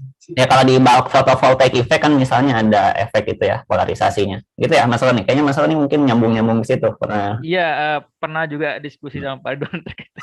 Karena memang di bagian fotofisik itu ya orang fisika bisa banyak berkontribusi sih gitu. Jadi bisa mentuning dari bagaimana si materialnya mengabsorb seefektif mungkin lah misalnya gitu. Iya ya. Baik, kita lanjut tanya jawabnya. Ini ada pertanyaan dari chat dari Mas Angga Hermawan. Apakah ada rencana untuk studi tentang life cycle analysis LCA tentang hydrogen production via water splitting ini? Karena secara eksperimental menarik, tapi overall sistem apakah menjanjikan antara input energinya dengan output energi dari utilisasi hidrogennya? Kalau ada, mohon nanti ngobrol. Siap. Ya, memang saya punya rencana seperti itu ya, karena memang hidrogen ekonomi atau intinya yang berhubungan dengan renewable energy kan banyak dikritisi ya. Kalau dari LCA-nya tentu bermanfaat sekali untuk untuk mengetahui secara overall apakah ini sustainable beneran atau tidak gitu. Terima kasih. Nanti kita ngobrol di luar. Gimana Mas? Ini komen langsung silakan kalau mau pakai audio. Memang belum ada studinya. Setahu saya ya, kalau yang fotokatalis, kalau yang katalis mungkin sudah ada. Oke. Terima kasih Mas Anggara, sudah cukup. Sudah cukup, baik. Ya silakan Bapak Ibu yang lainnya jika ada pertanyaan lagi. Sebentar ya, saya sambil ngecek FB-nya juga. Ada pertanyaan nggak? Sambil nunggu yang FB, saya tadi penasaran aja sama potensial energi yang ditunjukkan oleh Mas Anggara, slide tertentu, lupa saya nomornya tadi, sorry nggak catat. Itu ada hubungannya dengan energi dispersion dari materialnya enggak ya? Yang potensial energi yang Mas Anggara tunjukkan somewhere, slide berapa gitu? Lupa ya, sorry saya tadi. Yang ada ada gradientnya itu. Ya. Oh, kayaknya di sini. Hampir akhir sih kayaknya ya, udah mekanisme gitu. Iya, kayaknya di sini. Ini ya? Ya itu sumbu X-nya itu apa ya?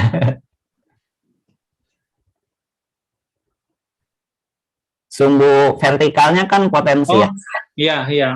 Jadi sebenarnya ini ya nggak apa namanya nggak mendeskripsikan secara khusus seperti apa sih intinya. Ini permukaan ya surface terus ke sini adalah makin ke sisi bulknya gitu. Jadi tidak ada parameter tertentu sih yang sumbu X-nya. Oke, Ini menggambarkan spasial ini aja.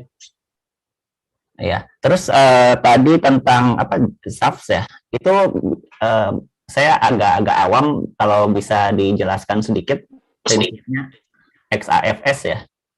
Iya, dia kan.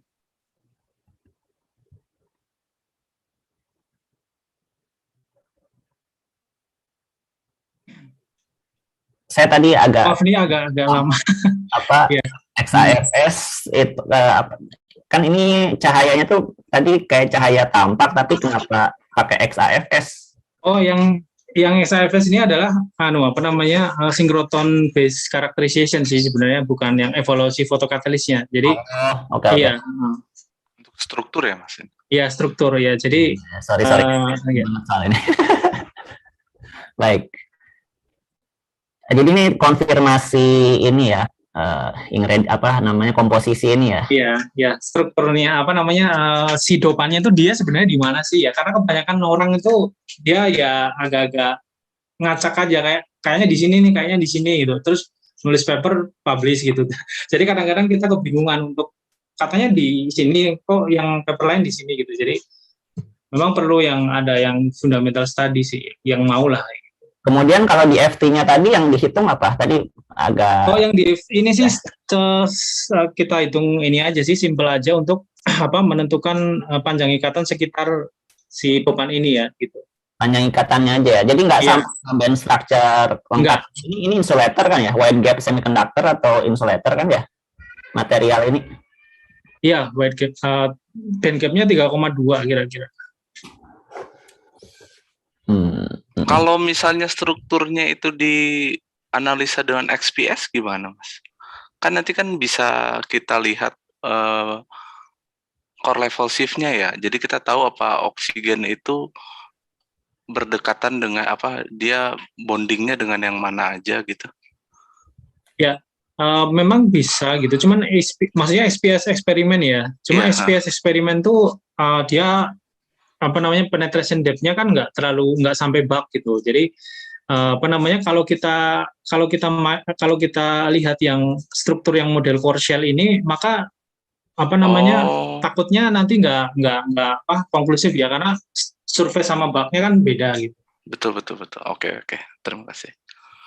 Ya, silakan Bapak Ibu yang lain jika ingin bertanya. Saya mau tanya lagi soalnya nggak ada yang tanya. Penasaran. Ini Mas Hanggara, tadi core shell itu kayaknya mirip kalau di 2D material kayak van der Waals heterostructure ya? Pernah dengar nggak, Mas? Van der Waals yang apa namanya material organik itu atau?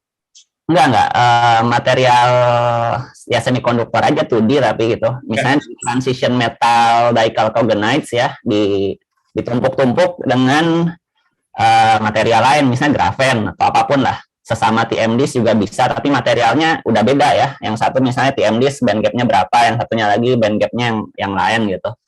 Itu kayaknya secara prinsip kan mirip kayak mau bikin core shell structure ya, cuman di 2D gitu.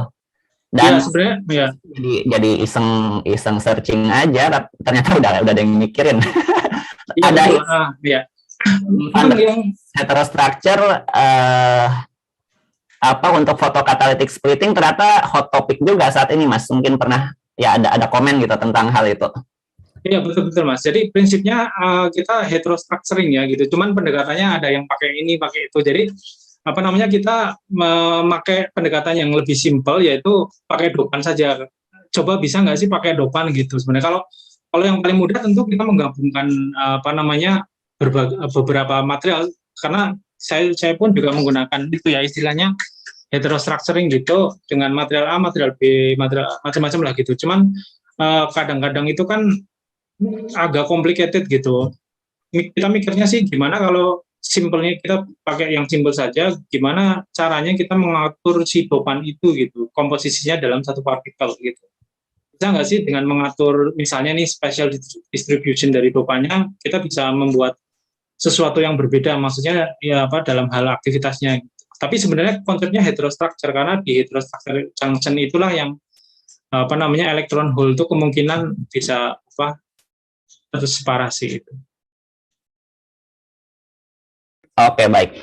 Ini mungkin satu pertanyaan terakhir, ada pertanyaan live dari YouTube.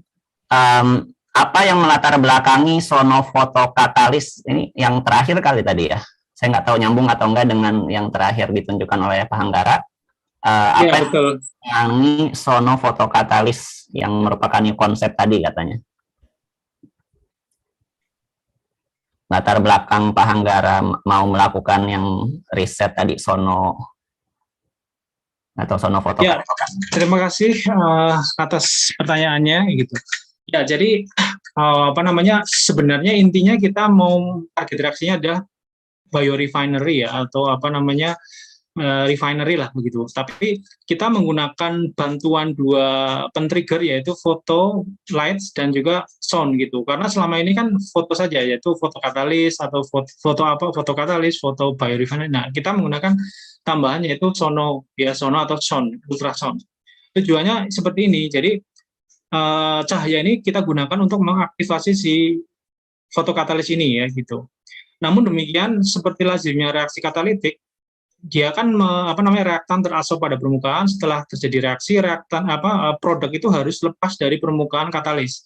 Seringnya atau ya sering kali terjadi ada si produk itu nempel terus nggak mau keluar gitu, atau byproductnya nempel sehingga meracuni permukaan katalis, sehingga dia mencegah si reaktan yang berikutnya untuk nempel di permukaan fotokatalis. Nah, tujuannya ultrasound itu adalah untuk meremove salah satunya ya, tapi manfaatnya ada beberapa sih sebenarnya, tapi salah satunya adalah untuk membuang produk-produk yang ada di permukaan fotokatalis ini, sehingga cepat ya reaktan masuk, reaksi produk keluar gitu. Terjadi istilahnya turnover frekuensinya atau ya laju reaksinya akan naik gitu. Intinya seperti itu.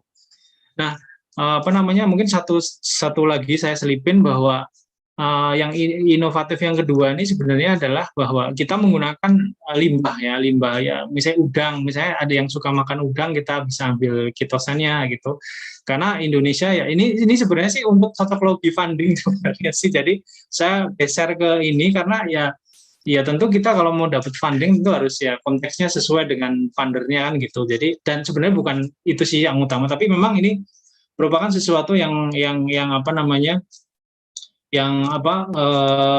bagus gitu, karena mungkin terakhir satu ya, bahwa kita tahu bahwa material organik ya, bukan yang anorganik, itu memiliki stabilitas yang sangat tinggi. Misalnya graphite carbonitride ini ya, misalnya contoh ini yang ini kanan ini, graphite carbonitride itu organik compound, polimer organik, dan dia memiliki fotostabilitas yang sangat tinggi untuk misalnya water splitting dan reduksi karbon dioksida gitu, dibandingkan yang bahkan yang oksida logam juga gitu. Jadi bahan-bahan organik itu memiliki potensi yang besar untuk kita jadikan sebagai high performance katalis gitu sih.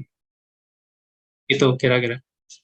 Baik, ini terakhir nih, ada yang mengacungkan tangan rupanya di partisipan Zoom. Silakan Pak Solihun. Baik, terima kasih. Assalamualaikum warahmatullahi wabarakatuh. Waalaikumsalam warahmatullahi wabarakatuh. Menarik sekali ini Mas Hanggara, salam kenal. Saya Solihun dari Fiskal Fair. Ya, Pak Solihun. Mau tanya tadi kan materialnya SRTiO3 yang tadi itu sampai 97% itu PCA kan, tapi ya kalau efisiensi itu kan baru PCA rasio dari charge carrier per ini ya, insiden light ya itu ya, kalau nggak salah. Nah, di dalamnya kan di situ ketika charge carrier terbentuk elektron atau kita sebut exciton electron hole, itu kan proses difusi dan lain sebagainya. Kalau saya sebenarnya nggak terlalu familiar dengan fotokatalis, yang familiar dengan solar cell sebetulnya. Walaupun ada kesetaraan gitu.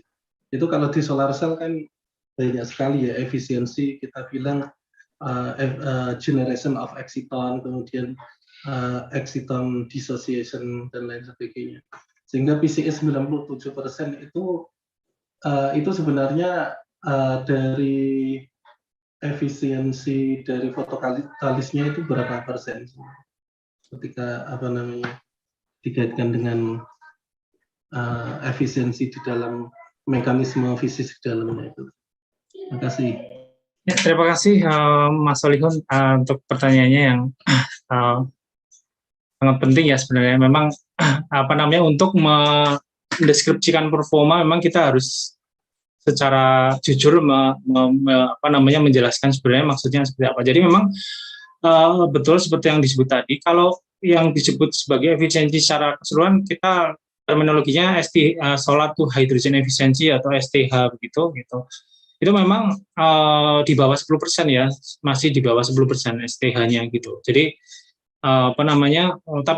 tapi untuk ke industri atau at least untuk untuk scaling up itu paling nggak 10% sudah bisa kita consider lah untuk kita produksi secara istilahnya secara massal gitu. Jadi kalau yang dibilang secara keseluruhan ya STH kita menyebutnya solar to hydrogen efficiency yang mana enggak sampai sebesar itu, di bawah 10%-an.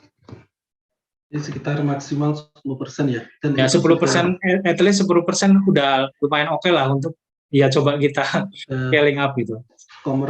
Komersil gitu sudah kan 10%. Ya kalau hitung-hitungan dari kita ya itu sih paling enggak 10% udah untung lah gitu. Udah ini ya. Bisa, ya. Oke, berarti kalau solar cell sudah lebih ya untuk ini ya. Iya, solar cell mungkin 18 ya sudah. Iya. Berapa ya? 18 ya? Kadang 30 ada yang klaim. Ada yang 30. Ada yang klaim ini ya, tapi nggak tahu kalau pas produknya sudah jadi device-nya itu kayaknya kok nggak sampai 30 gitu. Iya, iya. Ya. Itu pun perjalanannya kan panjang ya solar cell ya. Untuk sampai ke klaim 30 atau 20 aja mungkin sudah ini. Ya, itu paling besar lah lumayan yang Jadi memang yang kompleks itu kalau saya lihat ya, kalau di solar cell mungkin mirip juga itu ya mekanisme tadi perjalanan. Kalau di solar cell itu perjalanan mulai dari incident light, kemudian create exciton diffusion, kemudian dia ketika ketemu junction dia berdisosiasi apa tidak. Kemudian ini kan kayaknya lebih materialnya ya mungkin konsepnya mirip ya, sehingga mekanisme konsep tadi yang dibilang fundamental itu ini ya, mekanisme di dalamnya itu bagaimana untuk memahami sehingga betul. Material apa yang cocok, apakah itu berupa junction, berupa heterostructure ya, heterojunction atau kalau di solar cell polimer atau yang lain itu ya. Iya betul Mas. Karena mungkin bisa saya tambahkan, karena kalau di fotokatalis ini kan kebanyakan bukan dari fisika ya, maksudnya kebanyakan ya kimia atau tekkim, yang mana kita seringnya fokus di elektrokimia gitu ya. Padahal memang semua itu harus dioptimasi mulai dari photon absorption, startnya di situ, dan kita kadang tidak memiliki insight yang lebih dalam tentang itu. Makanya memang perlunya orang mulai seperti yang tadi saya gambarin, fisika, kimia, kemudian tekkim yang reaktor desain itu memang harus bersinergi sih kalau menurut saya. Tapi memang kita kekurangan fundamental riset sebenarnya. Makanya untuk bisa mencapai efisiensi seperti yang disebutin tadi, misalnya fotovoltaik, memang perlu orang teknik kimia mungkin atau kimia yang mau masuk ke fundamental, yang kajian fotokimia dan fotofisik. Ya, terima kasih Mas. Oke. Ya, terima kasih banyak Pak Solihun atas partisipasinya juga. Nah, ini berhubung waktu sudah habis, ya, kita akan segera mengakhiri kolokium ini ya. Sekali lagi kami ucapkan terima kasih sebesar-besarnya pada Pak Hanggara yang telah meluangkan waktunya berbagi ilmu dan pengalaman di tengah kesibukannya saat ini. Juga seluruh peserta kolokium yang antusias menghadiri event ini. Kita tidak bisa melaksanakan kolokium tentunya tanpa partisipasi aktif Bapak Ibu sekalian. Mohon ikuti terus ya kolokium fisika kuantum yang insya Allah diselenggarakan 2 kali setiap bulan. Informasi detailnya bisa didapatkan di laman Facebook dan Instagram Pusat Riset Fisika Kuantum BRIN dengan nama akun quantumresearch.id. Sampai jumpa di kolokium berikutnya. Tetap semangat, dan bagi yang mau pulang sekarang, selamat bersiap pulang kantor atau istirahat sore. Sementara bagi rekan-rekan Pusat Riset Fisika Kuantum, mohon tetap di ruangan ya. Kita ada ngobrol-ngobrol tambahan. Ya, demikian. Terima kasih banyak. Sesi ini saya akhiri dulu. Assalamualaikum warahmatullahi wabarakatuh. Waalaikumsalam warahmatullahi wabarakatuh. Assalamualaikum. Oh, ini ada promo ya.